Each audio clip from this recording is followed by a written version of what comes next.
Sorry, మీరు ఎంతమంది sir cinema చూశారు? ధనుష్ది సార్ సినిమా.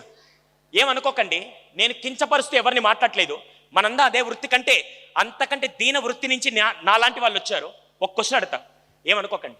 మీరు ఎంతమంది పెట్రోల్ బంక్ వెళ్ళారు ఎప్పుడైనా? మీ నాన్నగారితో ఎప్పుడైనా పెట్రోల్ బంక్ వెళ్ళారు? అక్కడ ఒక ఆయన నిలబడి ఎండలో చెమటోర్చి కష్టపడుతూ పెట్రోల్ పడుతూ ఉంటారు. ఆయన దగ్గరికి వెళ్ళి ఎలా అడుగుతారు? భయ్యా ఒక 100 రూపాయలు పెట్రోల్ కొట్టు అంటారా? సార్ ఒక 100 రూపాయలు పెట్రోల్ పట్టండి సార్ అంటారా? వినబడలా? మీరే చెప్పారు, నాకు సంబంధం లేదు. Okay, case 1. సెకండ్ది, మీ చేతిలో ఒక అడ్రస్ ఉంది, అడ్రస్ తెలియట్లా. రోడ్డు మీద ఒక ఎస్ఐ గారు సిఐ గారు నిలబడుకున్నారు. నేరుగా ఆయన దగ్గరికి వెళ్ళి ఏ భయ్యా ఈ అడ్రస్ ఆడి చెప్పు అంటారా? అదేంటి? ఇద్దరు మనుషులే కదా, ఇద్దరు జీతాల కోసం పనిచేస్తున్నారు. ఒకరికి అడగకుండా రెస్పెక్ట్ ఇస్తున్నారు, ఇంకొకరికి అడిగిన రెస్పెక్ట్ ఇస్తారో తెలియదు. కారణం ఏంటంటే వాళ్ళ పేరు పక్కన వాళ్ళు సంపాదించి చదువు అనే వ్యక్తి మాత్రమే మనిషి జీవితంలో వాళ్ళ తలరాత మారుస్తుంది.